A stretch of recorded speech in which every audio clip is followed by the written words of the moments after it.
This is Gina. And she's a brand new Ashiatsu learning therapist.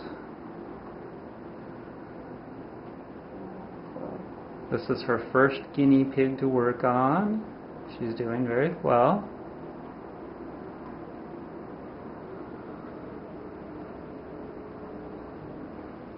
That looks good.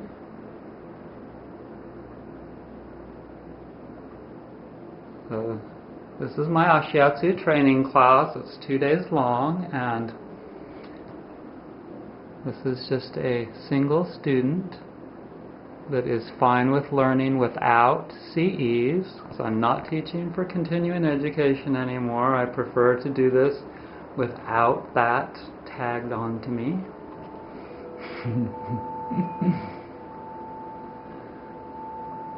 Okay, now start back at home base. On the top. Okay, do that.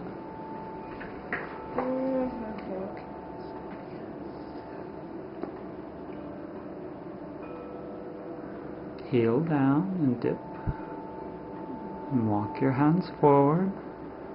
Nice.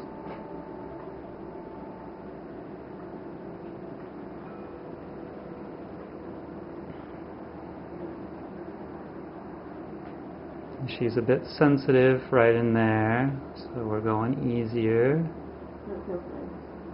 Okay, good. Okay, so now work on that infra. Okay, do an oblique stroke. Okay, you're going to work on the infraspinatus area. Good. Good. Really make your body. Really make your body move so that the foot can conform to the perfect angle and pressure. That looks very nice.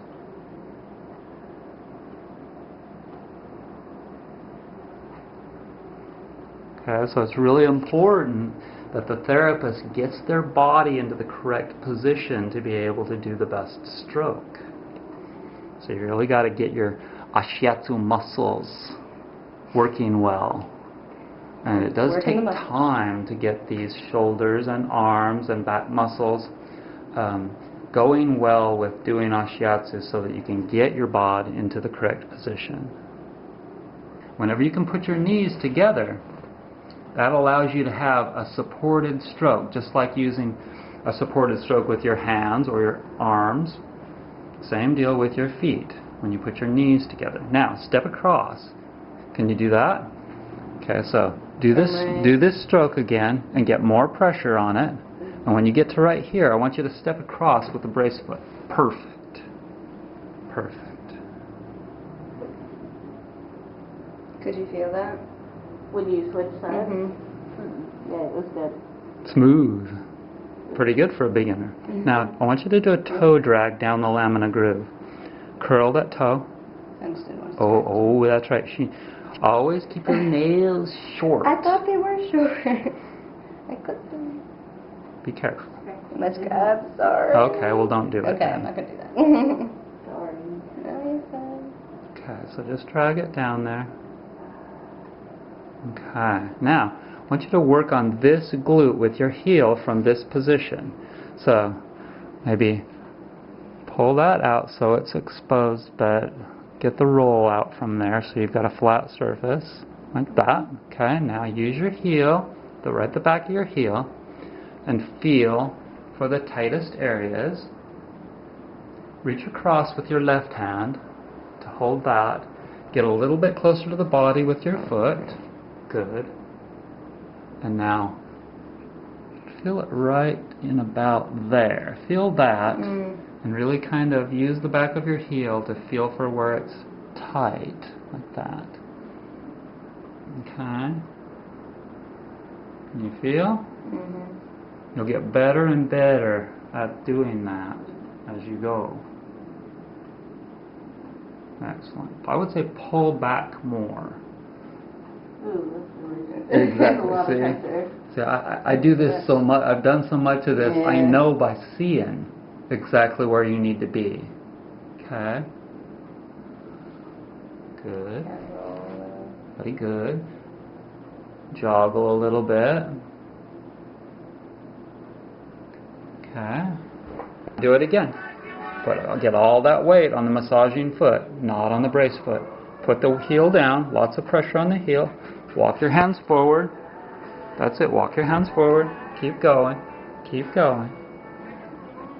Okay, lift it up and bring it back. Now switch and do the other foot. Okay, get the heels together more.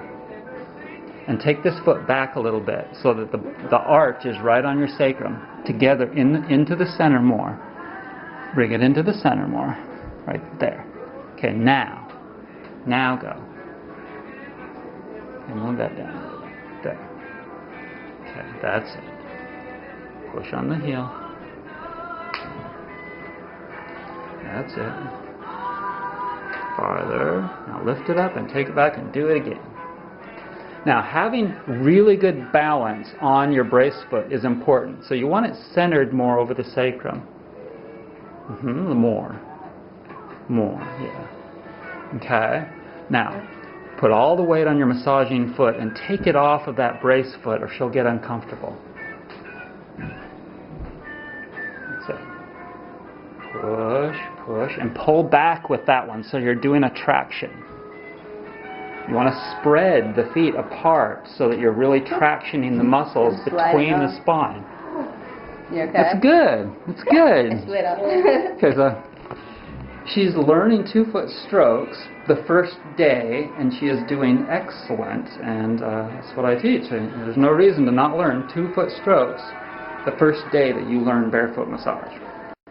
Okay, now show me.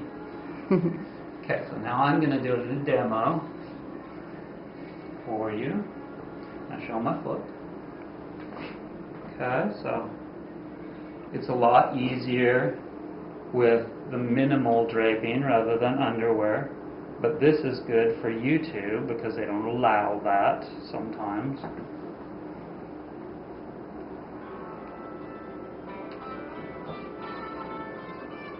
You see how I make the angle of my foot perfect to conform to the angle of her bod? Now show my body.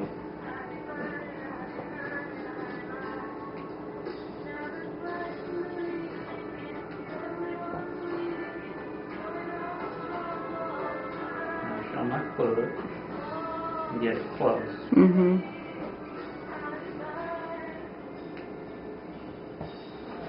Okay, so now I'm going to do that same stroke, but a 2-foot stroke with more pressure.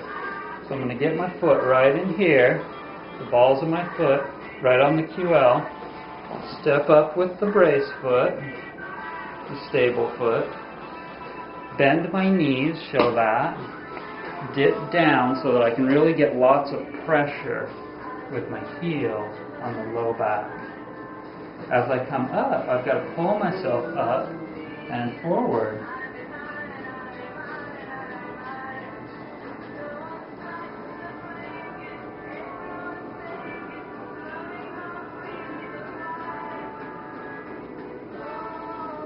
Traction.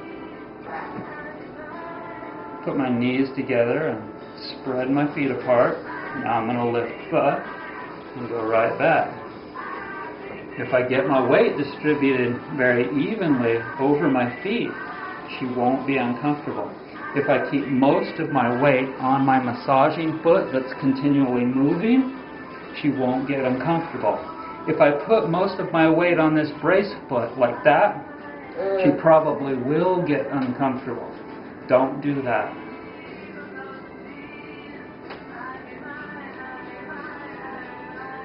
You want most of the weight on the massaging foot anyway so you can get the job done. Okay, so now I'm going to do a pirouette. Okay? You switch hands on the bars and you spin.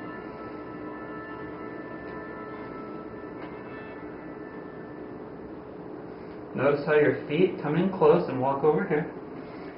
Okay. Notice how your feet fit so perfectly in this position, in between the scapula and the spine, both scapulas and the spine. This is the place where people lean over their desks all day. The place that gets bent over that needs such good pressure. And if you're using bolsters to support the shoulders, you get more bang for your buck when your weight is here in the center of their bodies. The other Ashiatsu people don't teach massage bolsters. It's hugely important for getting those bolsters in the position that's going to enable you to do structural integration to really help them to have better posture. Okay, so we're going to do a traction this time. And I'm teaching her that in order to get her foot under the occiput, then she's got to really curl it. Curl it up and lean back. Yeah. It's yummy, huh? Yeah. She nodded. Check it out. The new Ashiatsu class that's unregulated by the NCBTMA is totally lax and mellow. And we just basically relax. It's so much nicer. Oh my God. Check it out. We're just hanging out, having some food. Good, Gina. I ate all mine. It was good. It's gone. Yeah, I need the energy. Yeah, like, check out mine. I just barely got going on this, but root veggies and raw sauerkraut with no salt. We'll talk about that soon. And rice quinoa. See that red? That's red quinoa mixed in with the rice. Kale. And there's several kinds of vegetables with the root veggies. And this is an arugula salad with broccoli sprouts on the top and just a little bit of dressing. And that is all vegan and no wheat either. So Gina tells me that she knows about diapers, and she has 2 boys, and so she's changed a lot of diapers, obviously. And she's a pro and advocate of natural cloth diapers, right? That's right. That's right. Organic? Yep. There's some that are organic. There's the place that I work for. They're organic cotton and hemp. A lot of them. Mm-hmm. And they're great. After you're done using them as diapers, you can actually use them as rags and stuff too. Cool. So, and then you can throw them in the compost when you get done. Mm-hmm. At the very end of their life when they're shredded, but that takes a long time. It takes like 10 years. Mm-hmm. After being used and used and used. Yeah. Yeah. Yeah, totally renewable and biodegradable resource. Yeah. And if you have more than one kid, you can actually use the diapers that you had on your first child for your second child. So you don't have to buy more. You can just hand me down. They're clean, don't worry. You clean them, so. Do you know there any other interesting factoids that people might find interesting about diapers? About diapers? Well, disposable diapers, they use a lot. They stink. They have 1 million chemicals in them. Usually you can't even get an ingredient list from the company if you ask them for it. There's all kinds of chemicals that come in contact with sensitive baby skin, which with cloth you don't have to worry about that. And you waste a lot of money. If you what do you think about home diapers. birth, natural birth, all that? I like that. I'm a natural. Sorry, I'm eating, so if you can hear it. I think home births and natural births are pretty good. I think people have been giving birth for a very long time, long before hospitals were around. So exactly. Somehow we managed to survive for thousands of years. You know, I think we'll be okay. And what do you think the reason is that hospitals are so pro with that, what do they call the surgery where they get the C-sections? Yeah. Why do you think they're so pro about C-sections? I honestly don't know. I don't have the answer to that. You don't know? I don't know. Okay, I know this one. Okay.